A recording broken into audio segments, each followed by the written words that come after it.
Namaste and welcome to this Yoga Samvād series, dialogues on yoga on the theme of leadership, the yoga of leadership. My name is Hariprasad Varma. I'm a leadership coach, dialogue facilitator, and a trauma-informed yoga and somatic therapist. I have been a big fan of hosting and facilitating dialogues for many years now. Growing up, I have had the privilege of having learned and practiced yoga, Bhagavad Gita, and Vedanta through my schooling and early years as a volunteer in the youth wing of Chinmaya Mission, Chinmaya Yuva Kendra. I was very fascinated by the mentors who introduced me on how to apply these traditional Indian knowledge systems, the ideas and principles therein, in a manner that is very contemporary, practical, and appealing to the youth. As a result, I was very active and have been very enthused in facilitating many youth workshops and programs during my school and college years based on the ideas of yoga and Bhagavad Gita and Vedanta for youngsters. Later on, as I got introduced into yoga in the tradition of Sri Krishnamacharya and Desikachar, first through Yogavahini under the guidance of my teacher Saraswati Vasudevan and many other mentors of Yogavahini based out of Chennai, and later as I embarked on a more deeper study of Antaranga Yoga, the inner work aspects of yoga, through the guidance of my mentor Sri Raghu Anantnarayanan of Ratambara Ashram, and through my own work later as a member of the Ratambara Ashram, I have facilitated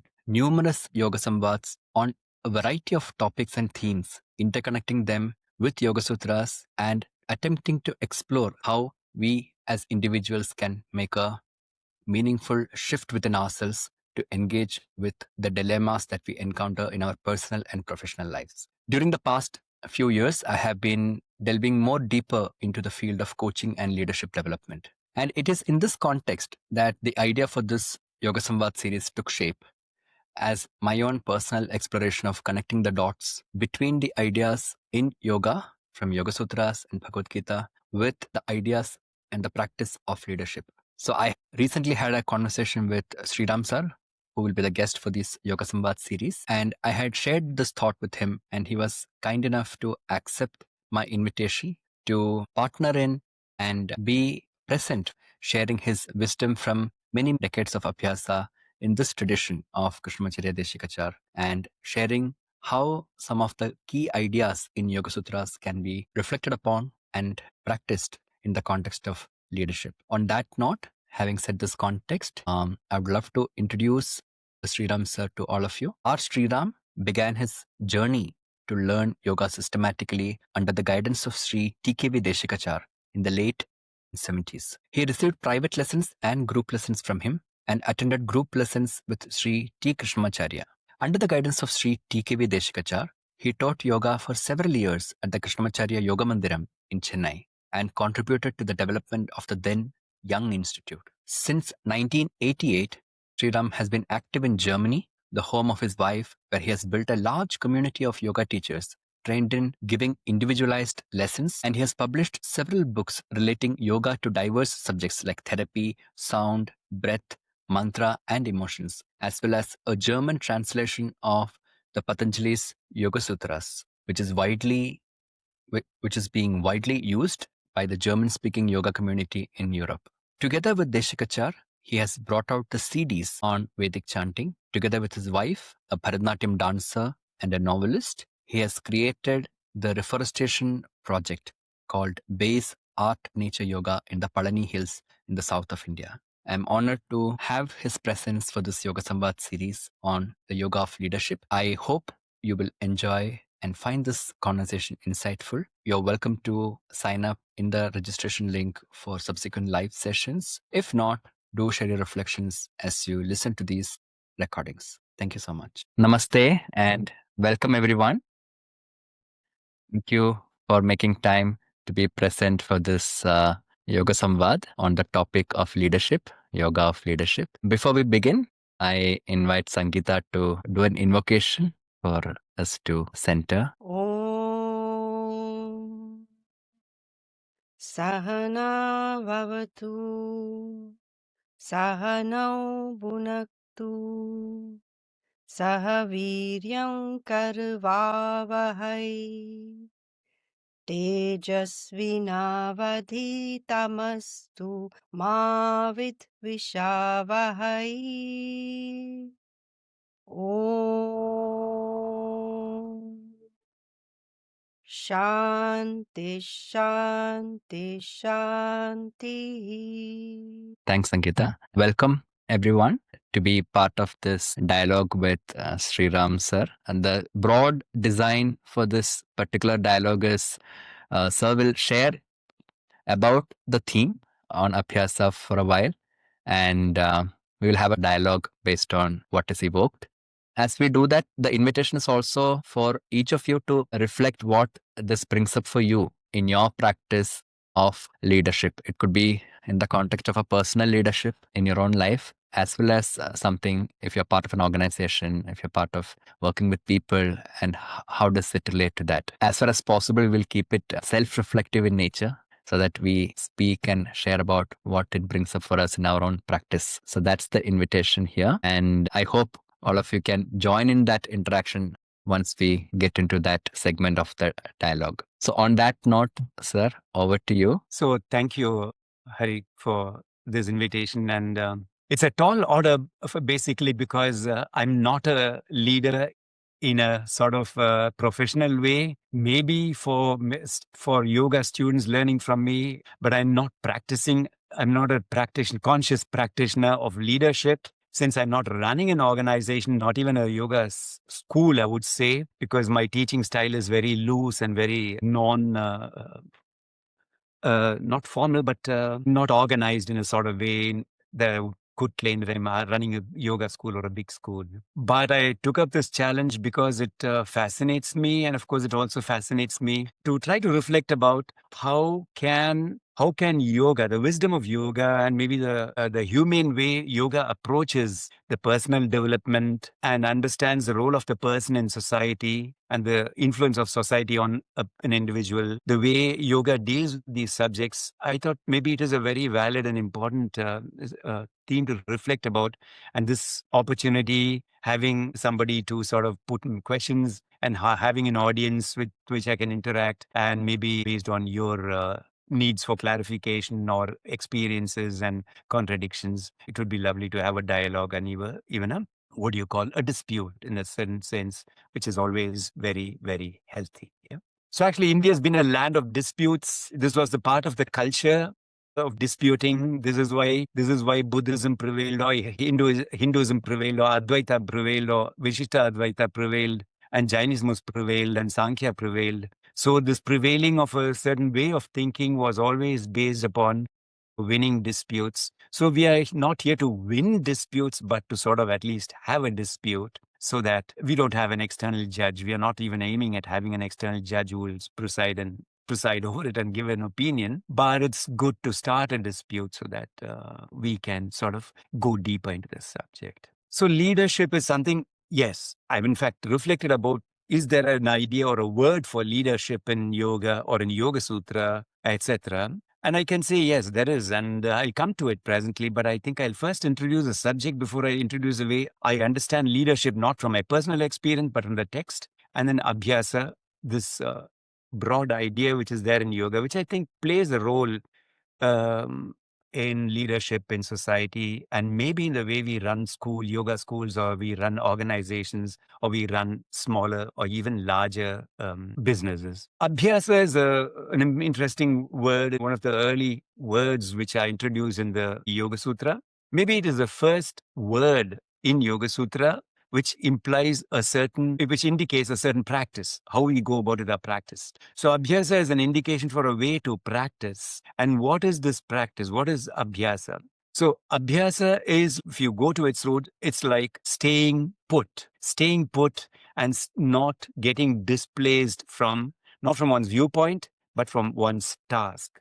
Not leaving the task, not shifting away from the task, not sort of ignoring it, but staying at the task. So staying at something, there's basically the word Abhyasa in Sanskrit language. But interestingly, Yoga Sutra gives a lot of explanation about what is Abhyasa. So basically, there are two things which are happening when we when we want to, whether we want to undertake something, we want to start a business, we want to start a relationship, or we want to start a new phase of our life, or we want to go on a new path, which we are sort of starting to take. So what happens is there are two flow forces. One is I should really discriminate between what is the left turn, what is the right turn, what is the correct decision, what is the wrong decision. That's one part of me which has to be very aware. And the other part is there are so many things dragging me in other directions. There is a wind coming, there is a winds blowing, there is a rain coming, there are people calling me, there are memories which are sort of distracting me from my path. So there are two forces, there are two tasks. One is keeping off these influences from outside so that we stay on the track. And the other is staying on the track just doesn't mean, you're on a track and it goes on forever. You have to constantly distinguish left foot or right foot, left turn or right turn, yes or no, etc. So there are two things we have to constantly do in this sense. So Abhyāsa means constantly being there to answer yes or no, left turn or right turn, going up or going down, speaking to someone or not speaking to someone, firing for somebody or not firing somebody, excusing oneself for asking someone for pardon or not asking for someone for pardon. So these are questions which have something to do with the subject of Abhyāsa. Abhyāsa will help us. And then there is something which is almost like a twin, almost like a sort of parallel force, which is going to make Abhyāsa work, which is called Vairagya in yoga. And that is leaving out all those outer influences. If it rains, let it rain. If the winds are blowing, let them blow. If somebody is calling, they can wait. If somebody has bothered you and bugged you and insulted you, it's their problem. So because I've got a task ahead of me, so let me stay with my task. And so this sort of surety we also need. So Abhyāsa is basically that part which is about constantly making a decision of, are we sitting correctly? Do we have to shift or not to shift? Do you have to stand up or not to stand up? Do we have to turn left or turn right, etc.? So this Abhyāsa, how do we do it?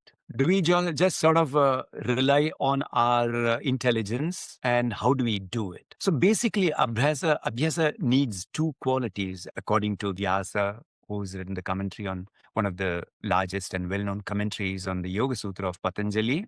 So there are two things. One is we need energy, and the other thing is we need enthusiasm. So it's not a willpower, it's not a wanting, it's not a wanting to push through. It's not a force which is blind, but it's an energy which is very much linked to enthusiasm. So it's not like wanting something, but being very enthusiastic about what you are wanting. So if that enthusiasm it's utsāha.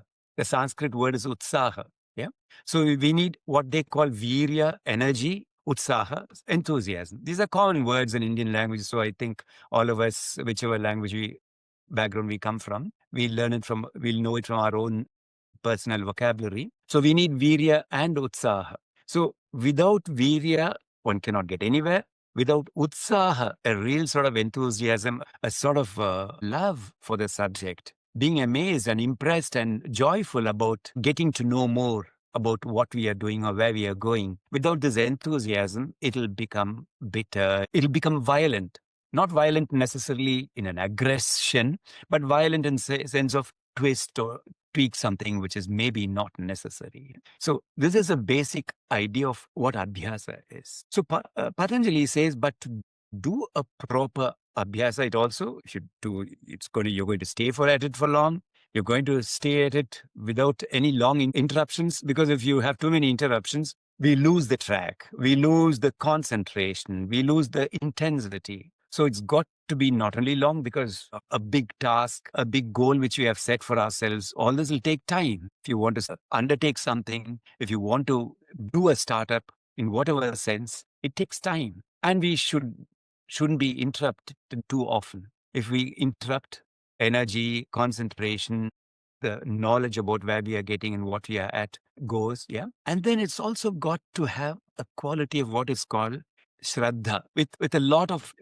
of not only enthusiasm, but also a lot of love. So the basic quality is what they call Pujya Buddhi.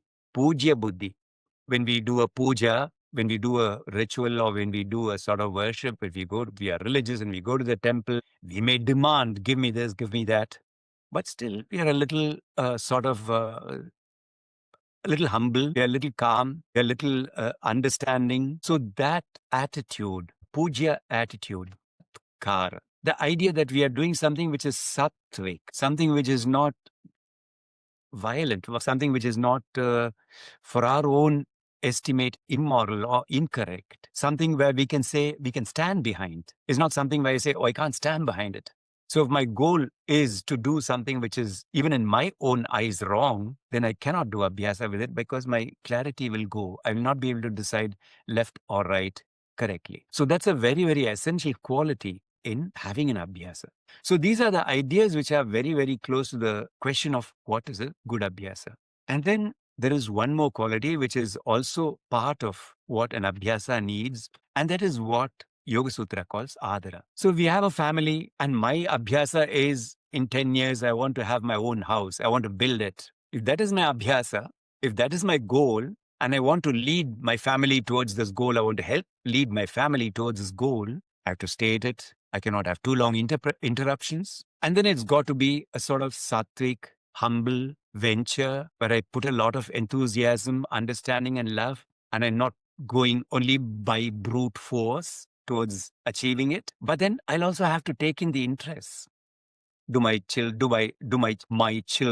want to shift? Does my wife or does my husband want to go to a new place? Will they be happy there? Will the schools be correct for them? Will it be right for my profession and the profession of my partner if we shift, or for the family?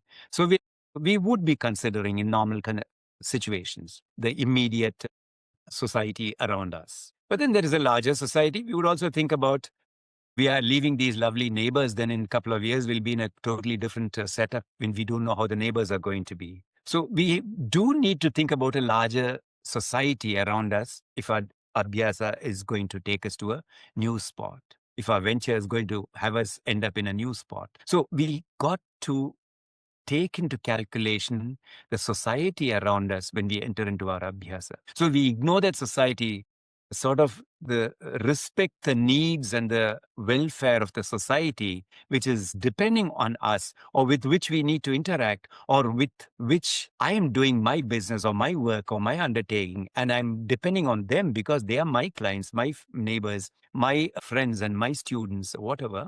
So we'll have to take that environment into account. And this is what is called adara, that we have to sort of respect this surrounding. So a good abhyasa entails quite a few things. So without going into that idea of what a good abhyasa means, according to Yoga Sutra, you cannot get anywhere because it's the very, very, very, very first word of practice. But along with this very word of practice, Patanjali almost says, but abhyasa will always entail that you have to give something up. So you cannot have the cake and pudding. You cannot eat the pudding and have it too, so to say. You cannot eat your sweet and then say, oh, it's missing on that plate. So either you eat it or it's on the plate. So in that sense, abhyasa is not possible without what they call vairagya, without also letting go of certain things. So this is the idea with which Patanjali introduces this word. So I think whether we are in the world of business or in the world of running education centers or just doing a very small activity, which is our own small profession where we are freelancers, having as a writer a small clientele of readers, or as a yoga teacher a small clientele of students who are around us, how we go across, how we move forward with watch force, we move forward. I think this is something which is brought about in this idea of abhyasa. So that's one word which I've tried to explain. Hari, I hope this is fine. But before I make my break and end my talk, I would just like to introduce the word leadership also from the point of view of yoga. When I think of leadership, I think of all these, business magazines and conversations of corporate people. And since this is not a world of I'm very familiar with, but still having friends who are in this world and who speak about it, for me, it sounds like, oh, the word as such has nothing to do immediately with yoga.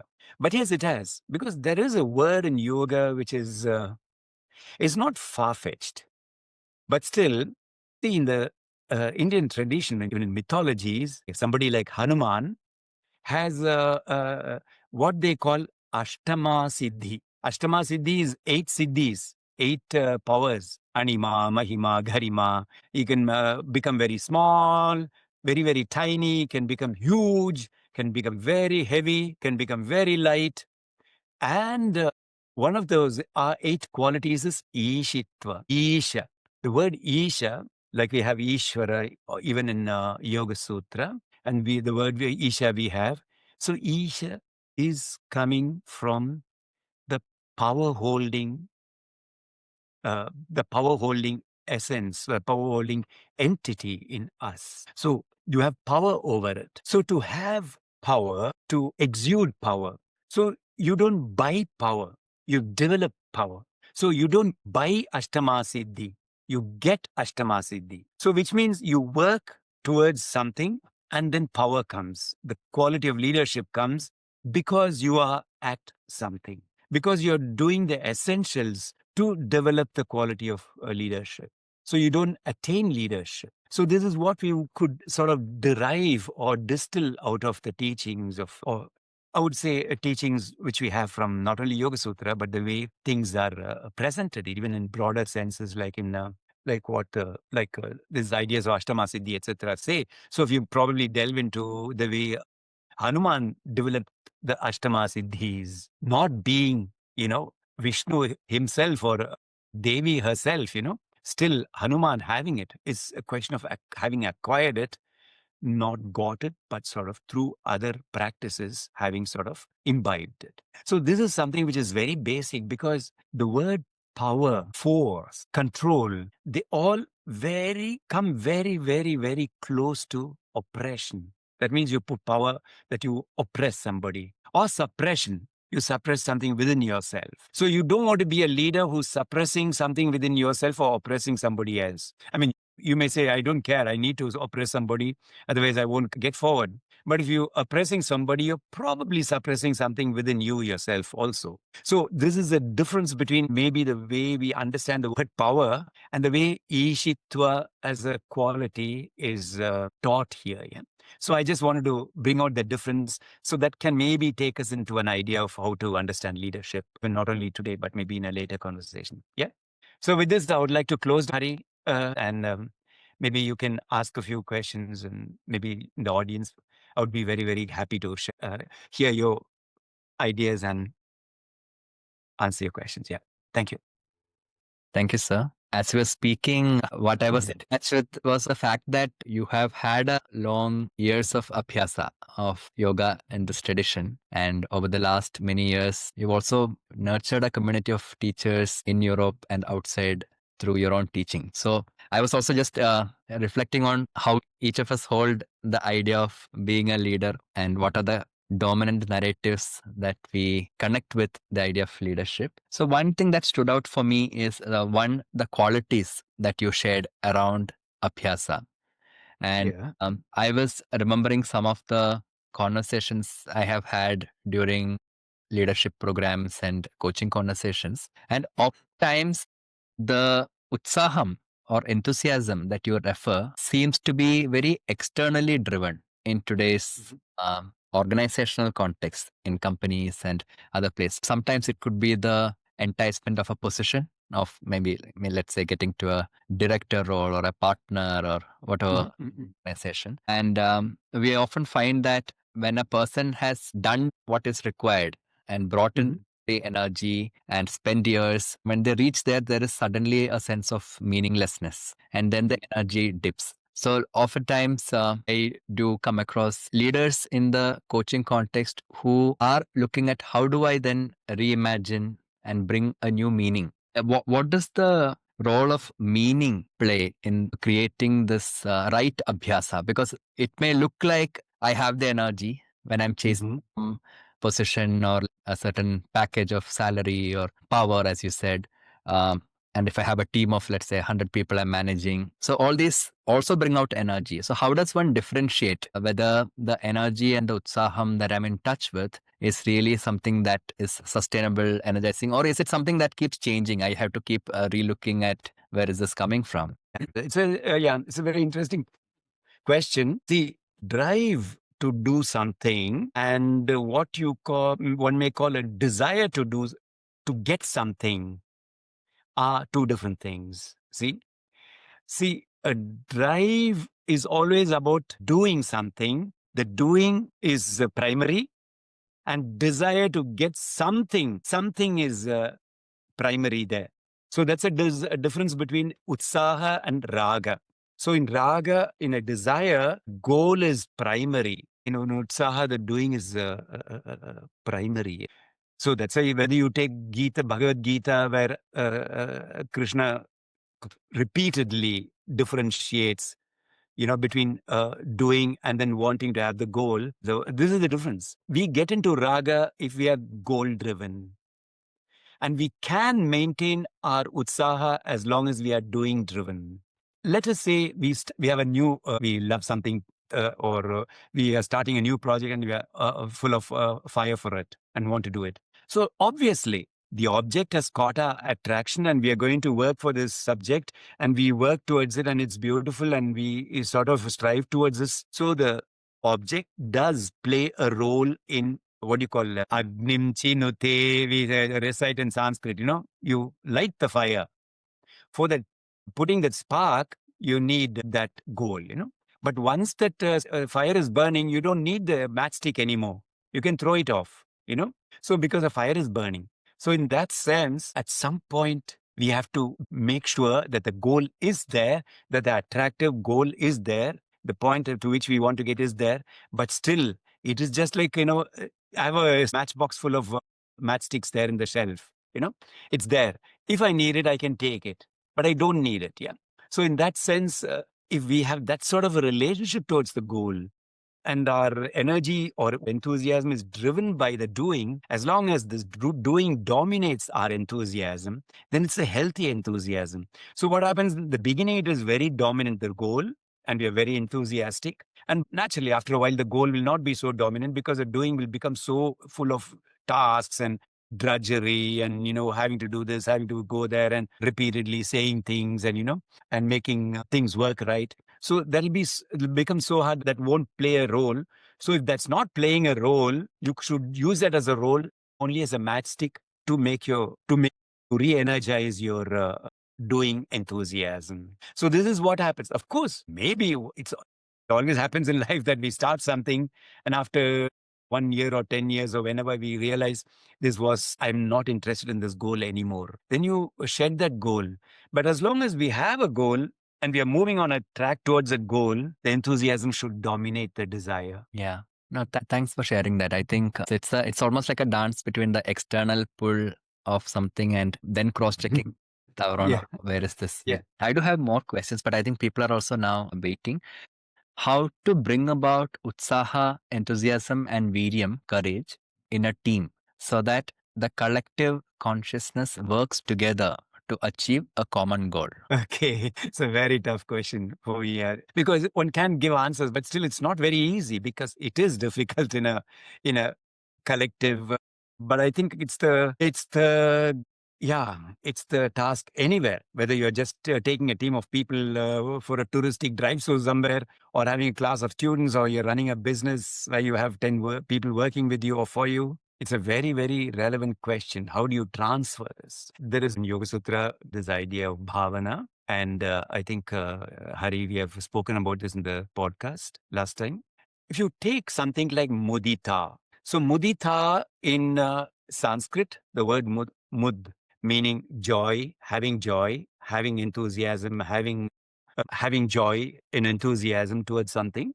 It's a state of being. It's a bhavana. It's a state in which we can get. Meaning, I can be in a sort of, over a certain period of time, I can be in a state of enthusiasm. That enthusiasm is not just a sort of, it's not like, oh, I am angry, or I'm strong, or I've got a loud voice, or I'm very sharp. You got a loud voice, you got a loud voice. If you are very sharp, you're very sharp. If you are angry, you are angry. But enthusiasm is like a small infection. It transfers, it carries. Unlike an infection which we don't want to get, enthusiasm is an infection which you would love to get. So there is a possibility, very strong possibility, that if you, as the leader of a group, maintain your enthusiasm. It'll infiltrate into yoga. But I must say, if your enthusiasm is a real bhavana in terms of mudita, then it has got to be authentic. Because I can be enthusiastic in the morning, go to the bathroom, wash myself, freshen myself up, look in the mirror, and put on my best enthusiastic smile and go to office. So my best enthusiastic smile is not going to work because it is not authentic enough. So I need more than a best enthusiastic smile. It's got a smile inside me, so to say, within me. So that sort of an enthusiasm can permeate in a group. I think that's what we would need to influence a group to think differently. And people love. We all love when one person is there who's funny, who laughs and makes everything look light and not so nasty. We join. It happens to us that we also laugh with that person, because it lets us take distance to reality and this boring reality and this horrible reality, and we laugh also. So there are certain things which we transfer. So I think this is very essential for a person training towards working with a group. Yeah. Thank you, sir. But we can come back because it's a very fundamental question. Yeah. Let's come back to it later. So maybe we can go to one of the other questions. Sure. I'll also just add one thing from Please. about that question, because my earliest memory of working together with a team was when I was with Chinmaya Yuva Kendra. It was like the youth organization. So basically, one of the principles they had shared about how we work with youth, because youth is super distracted most of the time. So it was about how do you make them do what they like to do to learn what you want them to learn. So basically working with Bhagavad Gita and Upanishads and all those ideas. So a lot of the energy was also invested in how do you creatively present the idea that you want. But so I was just wondering if curiosity and creativity is also something which can, as a leader, to... Yeah. That you incorporate, that you have curiosity and creativity. Yes. That can very, very important. Yes. Okay. So Rachana, maybe... excuse me. Just I think this curiosity and even creativity is part of this authenticity, really being, not just putting it on, but really being interested. Yes. Then you become creative, not to present something new. I've got a new product, or I've discovered a new asana, not in that sense, but creativity because you're authentic. You really have a very creative idea. That's possible. Yeah. Thank you. Yeah. Rachana, you can ask. Namaste. Namaste. Same line, I was just wondering, what is the role of our inherent skill in enthusiasm? Like you said that if you have a goal, you go on and then maybe later you want to say, okay, this was not my goal. But sometimes if we follow what is your inherent skill, which is endowed by the cosmos in you, what we call as passion, we discover it as a passion. Yeah. So then the flow of energy automatically comes, your energy flows without resistance, and your enthusiasm also comes. What is your take on this? See, there is a word in Sanskrit which also comes in Abhyāsa as a commentary to this subject here in Abhyāsa Vairagya. It's called daksha. Yeah. And daksha means skill, basically. Yeah. So it plays a very, very important role, naturally. So we cannot build an Abhyāsa towards something towards which we don't have an inclination. And inclination is showing us what our skill is or what our skills are. But this is also the same question, whether it is my idea of what my inclination is based on an external something which has attracted me or something which I'm developing through my doing. Let's say we are born, we are 10 years old, and our parents guide us through words, messages, and whatever, Oh, you are going to become a doctor. You are going to study doctor. You'll be a fantastic doctor. So they have put this huge doctor bill or doctor emblem into our minds or in the entrance to our room. So that plays a very important role. So that becomes a very important subject for me, becoming but it's maybe external. Maybe the parents are right, but maybe they were wrong. So very often we go towards a goal which is not really our aim, corresponding to our inclination. But as 10-year-old, you have been doing this, you have been doing this all the time and every other day, and always being distracted by this particular thing for which you didn't have much of a significance for the others around you in your day-to-day life, neither for school or for parents or what of friends. But if you had been drawn back to this particular thing every day, then probably there is some skill lying there. So what I'm saying is, even the idea of what our skill is, it's not something which we have to differentiate between the skills we have acquired because they have been pushed on us, and skills which are really, what do you call, natural to us and which we enjoy. So I think Daksha here is referring to a skill which is really a skill in terms of something which we love to do and like to do, and for which we have an inclination. So if that skill is driving you, then your Abhyasa is surely going to be successful. Yeah. you. Thank you. Kalpana, do you want to share? Namaste.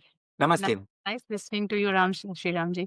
My question arises from the answer which you gave to Hariprasad ji's first question, right? So in that you said you should not be goal-oriented, means the enthusiasm should be in doing the task. So when you are a leader or you are leading a team and working together, in the present world, getting goal is most important. Wherever you go out leading a team and they want you have to achieve your goal. And I have seen many youngsters, they are in the course of achieving goals, they are living a very bad life and also compensating with their health and so many other things. So if the goal is most important in the present scenario, how to get convinced and convince others also?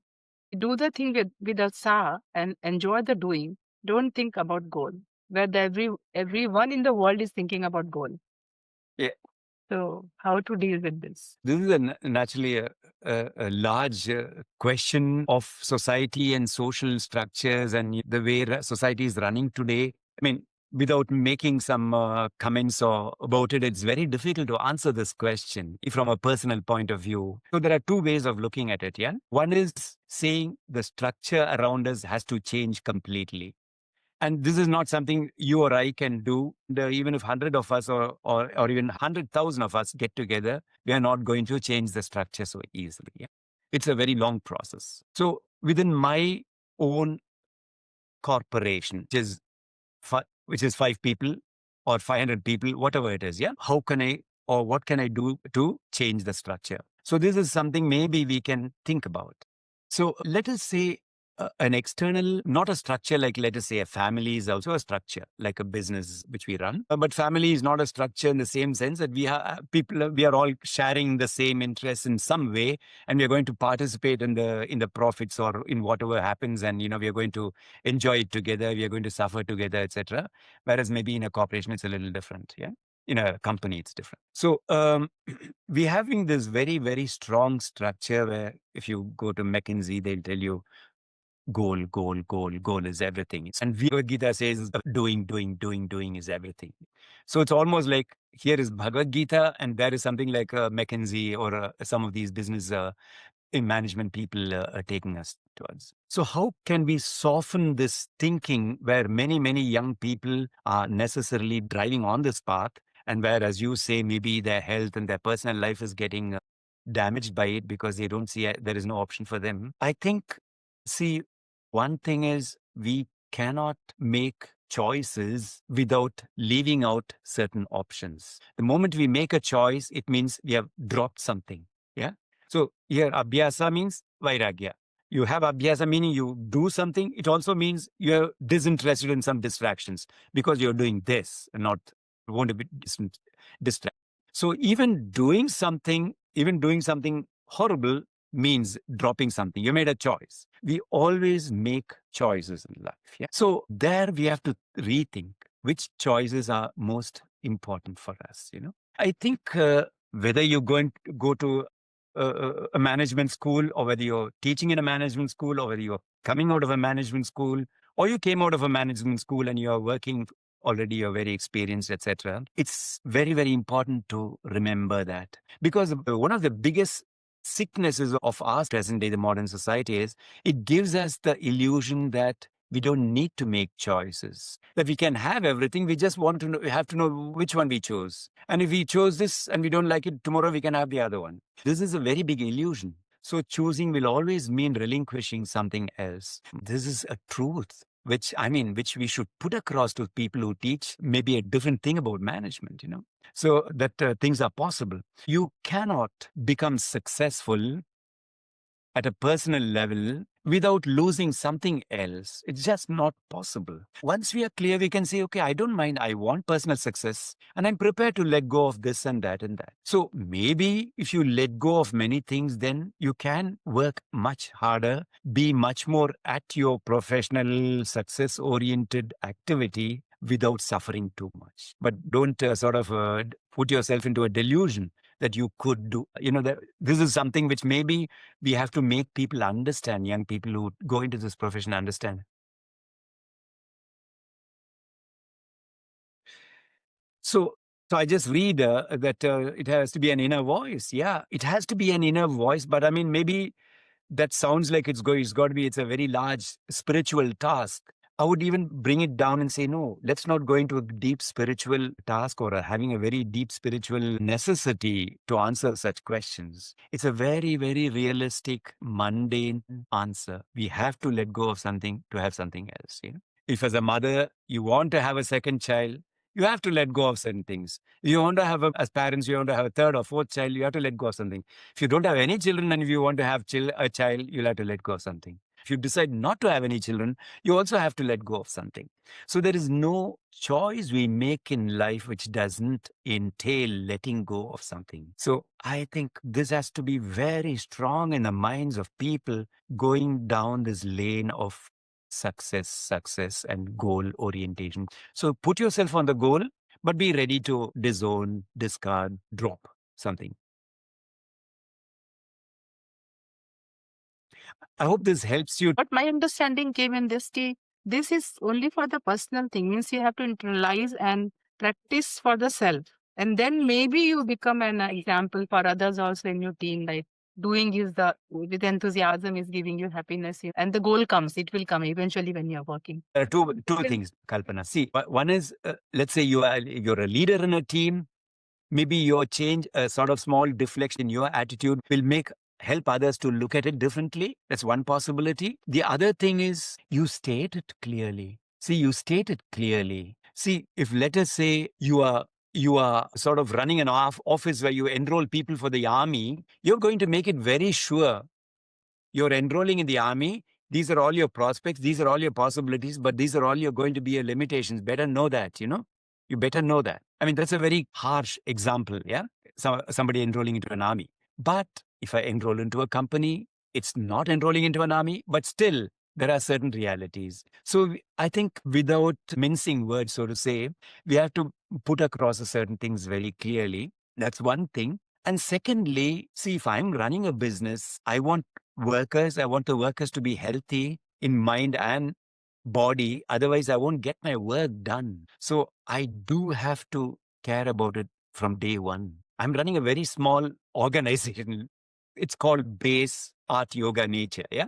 So we are interested in, it's not even an organization, just a handful of people, 5-6 workers working there. But if their health is not assured, I cannot run the place. It's somewhere in the hills and far away, and I'm sitting sometimes in Germany, sometimes in Chennai, sometimes in somewhere else, So I cannot run it at all. So for me, it is very important. But I think for anybody running any business, the mental, emotional, physical health of the people involved is important. And we have to think about it. It's got to be a very central factor in planning human relationships. Yes, thank you, sir. I need to ponder more upon this. Thank you. Yeah, please. Mull over it, yeah. Yes, Sangeeta. Sriram, you said something which about power. If you're oppressing somebody, you are suppressing something in you, you said. Can you elaborate a bit on that? Yes, Anita. See, if I want to put pressure on, let us say, an external object, yeah? I want to just push a stone, push a table. I have to oppress, I have to push, I have to put power onto this object. I have to move that object. I have to disturb that object from where it is resting. I have to sort of change the status quo of this object. But in needing to push a table, which is not a small book or a piece of paper, but a table, I would need to put pressure. And this pressure I'll exert through my arms also. I'll feel it in my arms. Maybe I'll feel it in my back. Maybe I'll feel it in my hips. So I'll feel it. So this pressure which I'm putting outside is also going to sort of reflect in my own physical being. And it's not going to be any different when it comes to an emotional or mental pressure. Let's say you have children, you know the pressure you're putting on your children is a pressure on yourself also. You're suppressing your desire to give your children 100% freedom. You know it doesn't work, giving them 100% freedom, which means you end up suppressing your own maybe desire, innate desire. Let them grow free. So this is a predicament which parents will go through either this way or the other way. Yeah. Or I put pressure, more pressure, and it makes my blood pressure go up. So the pressure level within us will definitely change when we put pressure on the outer world. Whereas Ishitvam, it's not a force or a pressure. It's based on what you call independence. Independence means not depending, not wanting. Dependence is this. You understand? And depending. And independence is sorry. You're not depending, you're not a dependent human being if you're wearing glasses. I just meant it as an example, as an analogy. So if we are dependent, we do not see clearly. Yeah? We are dependent, we are not aware of the innate power. Meaning, if I need to push this table on which the monitor is resting, I would need strength. But what is that strength which is 1 centimeter or 1 mg too much? Yeah. So that strength which is not too much, which is not too little, is absolutely the strength with which the table and we coordinate. The table doesn't speak, but I have told it, you're going to get moved. I've sort of removed whatever is under the table and behind the table so that it can be pushed. So I've been in a certain conversation with him in that sense. I've made it easy for him so that it can be pushed, and I'm pushing it. So it has something to do with an inner clarity which is there. And sometimes it is not there, so we need a spectacles. So sometimes it is not there, and I had to ask somebody to come and help me push the table. So sometimes we need, but it is not possible without pressure at all. It is just not possible. Yeah. So what were you going to say? Going back to what Hari said in the beginning about leaders who achieve their positions and reach a point, and then there's suddenly a void or an emptiness. Does that also come from the fact that over the task of this becoming a leader, there is something that has been suppressed and that has not been really understood? You are studying yoga, yeah? Yeah. Guess. I'm asking a question. It's for anybody here. If we want to become a leader in a real sense of yoga, what would this leadership mean? Yeah. Who are you leading? Who are you leading?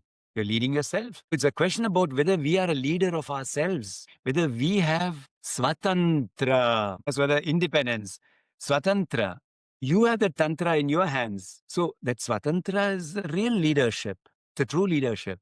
So ultimately, if I'm on the path of leadership, whether it's in doing business or in running an institution or even very materially functioning undertaking, if at the end of my 20, 30 years of career, or even let's say at the end of my career, if I can say I have gained leadership over myself in a certain sattvic way, then you've been a good leader. Probably. And if we are not, then it's going to be disastrous. So for us, yoga teaching people, for instance, because many of you here are there who are teaching yoga in a small or in a bigger way, I guess. So if at the end of whatever leadership we are doing, leading students, showing somebody, guiding somebody towards a sort of more content way of life, we are not going to be leaders of ourselves. It's going to be difficult. So this is when burnout will come. Understand?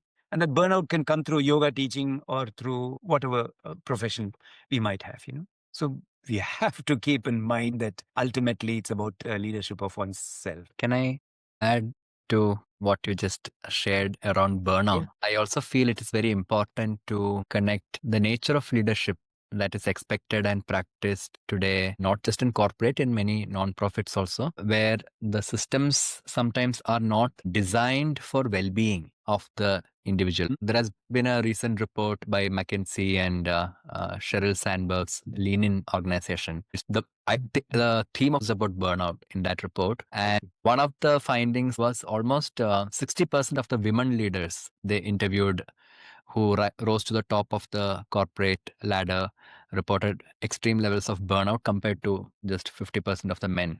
And one of the consequences of this is they also found that there's a rising ambition gap when it comes to women to men. Because, getting to the leadership position also means you are getting into the burnout phase of your career.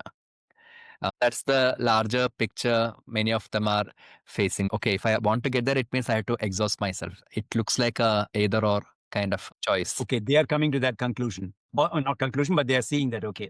And the consequence is lesser people are wanting promotion because they feel that if I get promoted, I reach there, I will also get burnt out.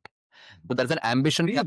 Yeah, so they call it an ambition gap between men and women in the corporate space where because of this burnout, it's linked to the burnout apparently. One of the qualities you mentioned according to Yogasutra for Abhyāsa to happen is utsāham and viryam, for the energy to be there and the enthusiasm to be there.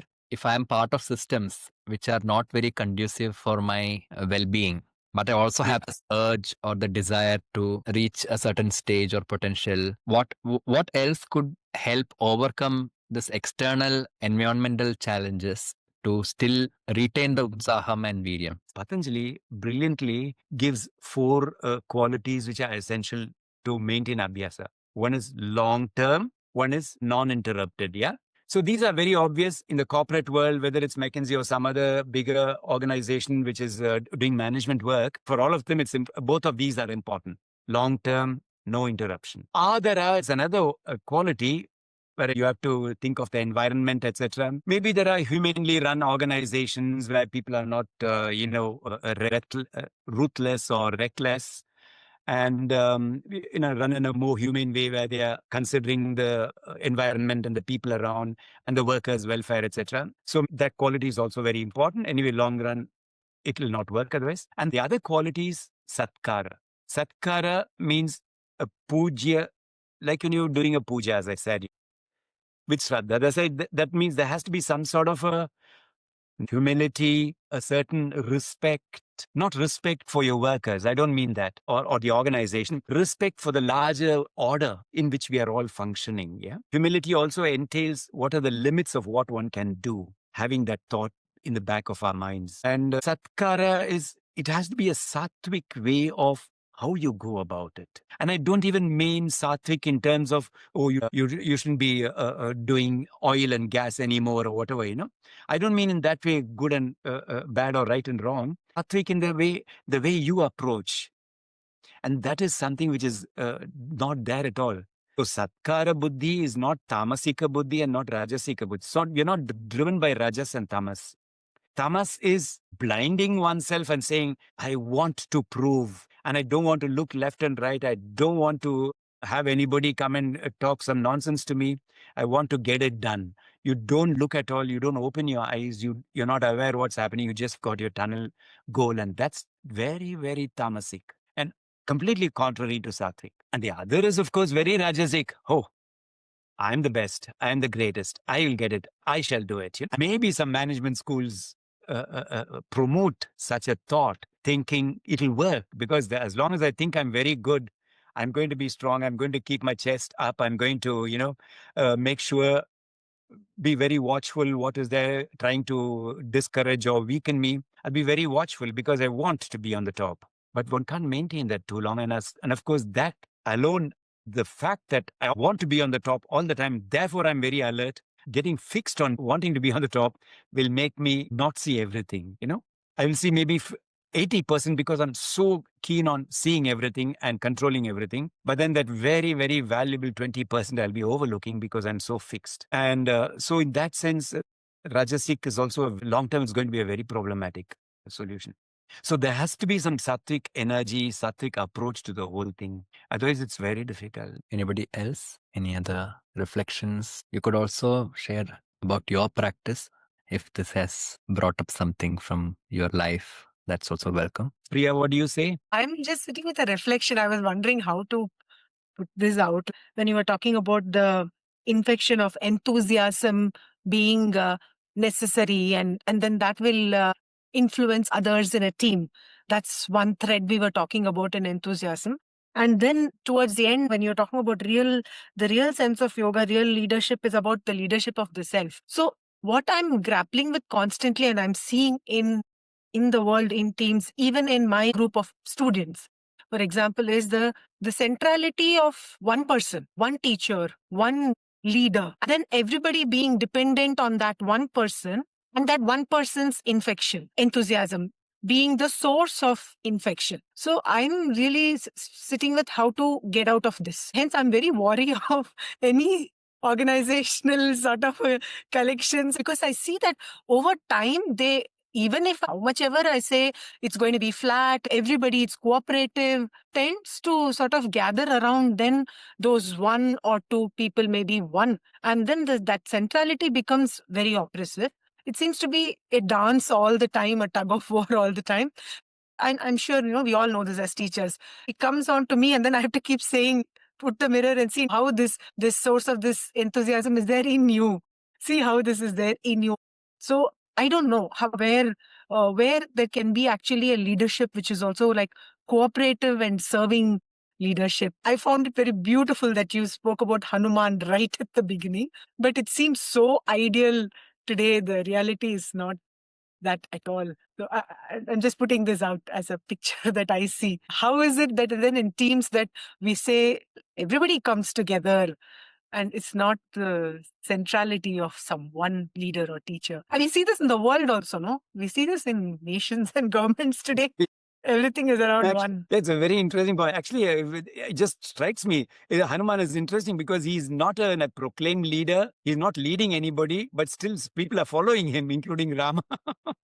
They're all following him, So it's amazing. So anyway, I think Hari, she's pointed out one problem there. So supposing I'm a leader and I try to maintain this enthusiasm so that it carries on. And let's say it's my business or my school or my teaching activity and my responsibility, and therefore I carry this. But still, even in a profession, even in a business, or very much so in a school, two things will happen. One is I will get worn out because they're not catching on. They're getting it, but they're not really imbued in it. And people are not having the same enthusiasm. They're coming back to me for getting enthused once more.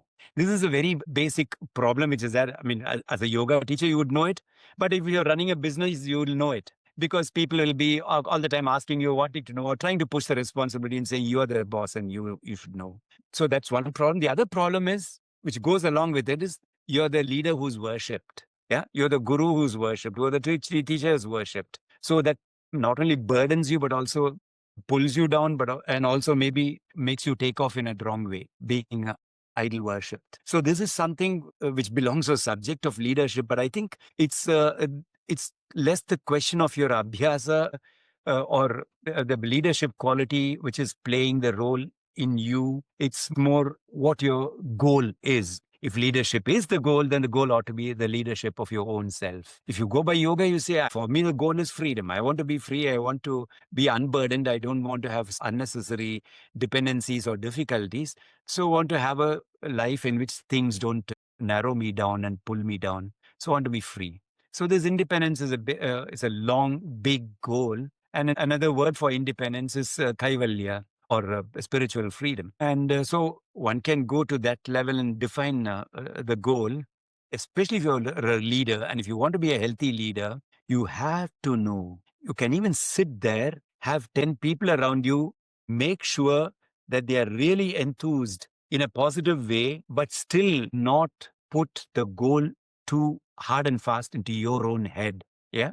I'm not saying that you trick the people, that you yourself are detached and you make them very attached by giving them a hard goal. That would be unfair. That would be really very uncouth and unfair.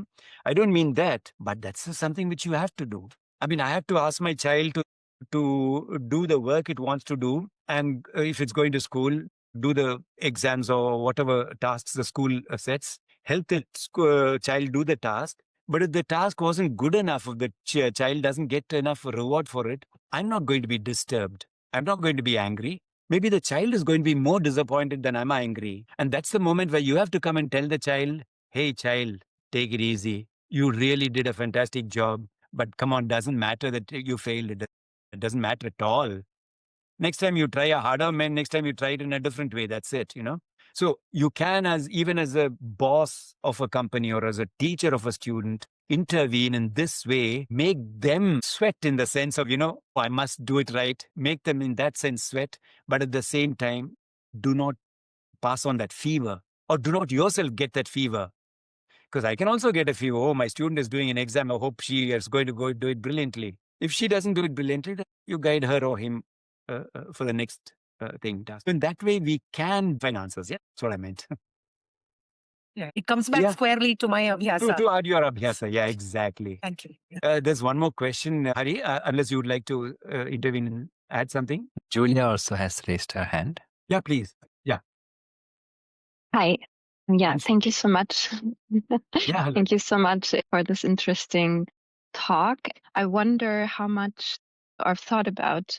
So when you say leading yourself, I feel that often the problem is that finding the self first, understanding what that actually is. And Abhyasa is part of also practicing or experimenting and play part of that, because I feel that maybe it's supposed to be taken in a sincere way, but this defocusing on goals means that you're freely playing, experimenting, whatever it is that you do, you put your full attention to it and then just see what happens. And through that, you might be able to find that self and then let yourself be guided through it. So is there any part of play or experimenting also mentioned, or maybe where do you see this sort of quality, maybe in the yogic sense, but also in the leadership sense? Sorry, just to get your question right, you mean the role of understanding the self? Yeah, the role of experimenting and play in understanding the self, and then also leading the self. Because are we leading the self or are we led by it? So first we have to find it, like realize it, whatever, see it, and then let it guide us. That's how I understand it for myself mostly. And the Abhyasa for me would then be experimenting and always getting back to doing. And then seeing where there's resonance, coming back to it. Yeah, I hope I'm on the right track in trying to answer your question, Julian. Leadership, if we take that word, we need to put the question of leader of what, yeah? And I'm guessing that whether it need not be the own self, that is yoga's goal. But in a worldly sense, you want to be a leader in the sense of you want to lead something, yourself or a team, from A to B. So this leadership, which means taking yourself or a group of people around you or group of things around you from A to B, for this task, the Abhyasa should be, you can derive it. So you cannot go into an Abhyasa without having an idea of what is the goal. Towards what are you leading yourself or leading the people? So Abhyasa is not non-directed. It is not akrama, without a line. So one cannot be a leader or have an Abhyasa without really defining where one wants to get. I think this is something where we have to be very clear. But the problem is in life, supposing I'm taking a long trek from A to B and it's a very windy path, so I can have the goal, top of the hill or something as my goal, but maybe I'll have to define what is my next goal up to that tree, up to that rock, up to that bend, etc., etc. Or if you go by A to B by car, you can say that is my first lap, second lap, etc. So we have to have at least the very clear picture of where the lap, which is immediately before us, ends, where the end of that lap is. I think this is a very basic subject which you'll have to be sure about before we try to get an answer for what our Abhyasa or what a right Abhyasa would be. So this idea of Abhyasa can be used for even smaller tasks which we have in life. I mean, not driving a car from A to B, that's much too simple. But maybe a smaller task like, how am I going to get this structure built, in my house? How am I going to set up this or that? So one can, even for small tasks, go into this idea of how an Abhyasa could be. If I can add one element you're sharing, Please. Please. I totally agree with the part that it cannot be without a krama. The goal has to be there. Julia, since you are referring to play, just want to add one part that within a goal-directed process, you can still bring in play. Play. To like a lot of methods I work with in leadership development involves play, theater, use a lot of games, Lego bricks. So it's not the absence of a goal. There is a still, as I said, a larger objective, but it does create, and it's something which is very upcoming, and many teams are looking for what are the ways to create more psychological safety. And many leaders are also having that need, that how do I not come across as very authoritative? How do I bring more inclusivity? And play is a very beautiful way in which the process can create more interactiveness. But yeah, it also has a grammar to it. It's not without grammar. Yeah. Maybe that's why I thought that it's like the perfect combination of Abhyāsa and Vairagya, because you put a framework, but in that framework you completely let go of the goal and focus on the doing. So that's why. Since I mentioned Chinmayananda at the start, I think one of the things he had mentioned in the context of leadership and Karma Yoga is that the teams fail not because of poor strategy, but because of unmanaged egos. So the antidote he says is about how when you practice Karma Yoga, you are able to look at the challenges of the issues without your personal preferences. And so, I mean, how I understand it is more in terms of how, like you said, sir, it allows me to practice Vairagya better, or allows me to practice what to say no to, make a choice better that way. We have 1 more minute. So I'll read the question in the chat. Even in the absence of the leader as a person, can an idea, thought, or feeling, action be a leader? It can be, let us say, a goal for us. Yeah. There are two aspects. One is the goal, and then the person who's going to take us towards the goal. So if you use the English word leader, you're obviously speaking of a person who's going to take us towards that goal. But if I think of an idea and myself as the leader of this idea, then the leadership in terms of how to carry forward this idea to its goal, then it would become an answer. Yeah. So the way you take forward your idea or thought, the sort of a leadership competence you develop or you bring out to take your thought forward, that would be very important. And for that, some of these ideas I'm sure will help. Can it be self-driven? I mean, here my question was not just an idea, but a path, a choice, a framework for a choice. Can that self-driven as a leader? I mean, without a person being present there. Well, let's say if you ask a question, can I learn something without having a teacher? Yeah. It's theoretically possible. Not every great soul, even in spiritual world, has had a really concrete teacher. If you think of somebody like Ramana Maharshi, I don't know who Ramana Maharshi's teacher was. So there were inspirations. So we are inspired. I'm sure many artists and mystical people all over the world, they have been in that sense self-driven. So I don't rule out that idea at all. It is possible. But then I just tell you, it's like, working in a company and being a self-employed person, to be self-employed, you need much more discipline. And to be self-driven, you need even much more concentration and self-driven energy. Then it's obviously possible, yes. Yeah, I just wanted to say, maybe next time you can introduce this idea of this play, which Julia, the question that Julia asked. Yeah. So, yeah. I think it has been very insightful, to say the least, but also very enriching to hear the different questions from all of you.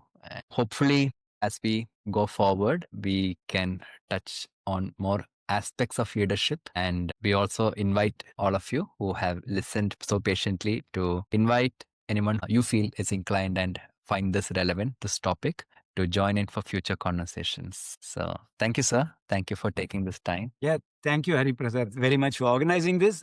The recording will be available for others who want to listen, right? Of course. Yes. So, and thank you for all of you who are here, and thank you for being there. People whom I know for many years, like Jürgen Beer, she's from Hungary, and Jürgen is from Germany, and many of you are from all over different parts of India. Thanks a lot. And all those who I don't know and who have been here and listened, thanks a lot for coming here. Yeah. Okay. All the best. Have a nice Sunday evening.